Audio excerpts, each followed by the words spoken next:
ప్రైజులాడందరికీ మే నెల 12వ తేదీ అలసిన వాణిని ఊరడించే మాటలు చదువుతున్నాను.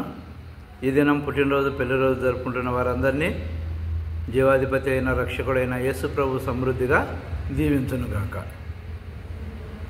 నేను భూమి మీద నుండి పైకెత్తబడిన ఎడల అందరినీ నా యొద్దకు ఆకర్షించుకొందునని చెప్పాను.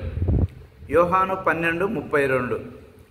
తన శిలువ మరణమును గూర్చి ప్రభువు ప్రవచించిన విధము ఎన్నదగినది. మానవాతీతమైన సూచనల ద్వారా, అద్భుతముల ద్వారా ప్రజలు ప్రభువు వైపునకు తేలికగా రాబట్టబడగలరని చాలామంది అనుకొందరు. కొందరు తెలివిగా ఒప్పించు వాగ్వాదములతో రాబట్టవచ్చుననుకొందరు.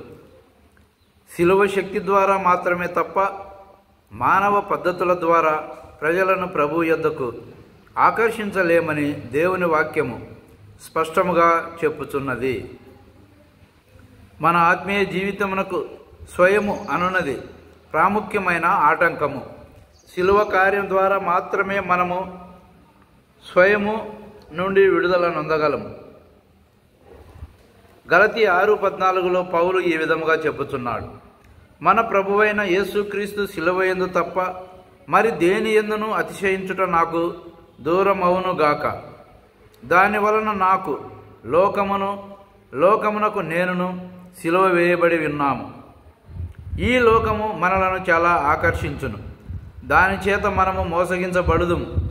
లోక సంబంధమైన సుఖభోగముల యందు మనకు మక్కువ లేకపోవచ్చును గాని మన అనుదిన కార్యకలాపములలో లోక సంబంధమైన మనస్సుతో వ్యవహరించుదము.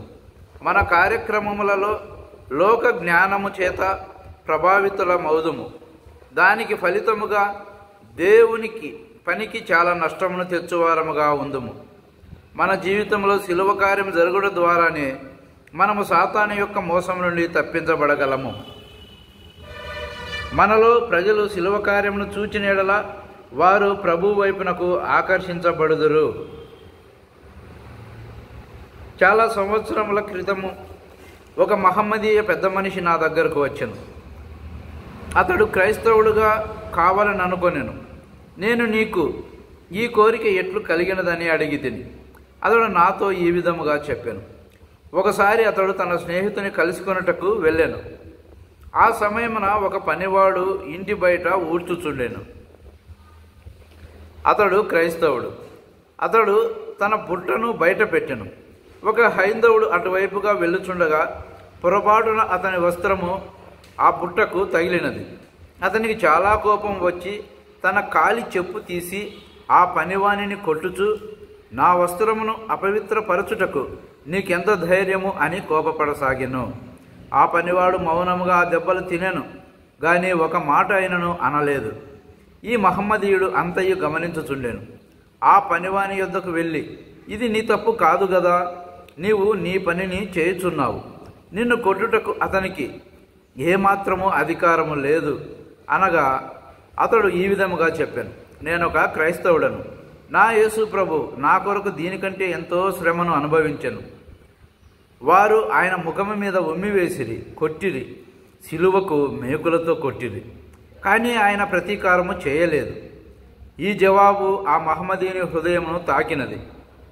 అందువలనే అతడు క్రైస్తవుడుగా కావాలని అనుకొనెను. ఆ విధముగా అతడు ఏ వాదోపవాదముల ద్వారా ఒప్పింపబడలేదు కానీ ఏ పనివానిలో అయితే శిలువ కార్యం జరిగినదో ఆ వ్యక్తి జీవితం ద్వారా ఆకర్షించబడెను. మనలో శిలువ కార్యము జరిగిన ఎడల శరీర స్వభావము నుండి, శరీర కార్యముల నుండి పూర్తిగా విడుదల నొందెదము. అంతేగాక దేవుని శక్తి మన ద్వారా వెల్లడియగును.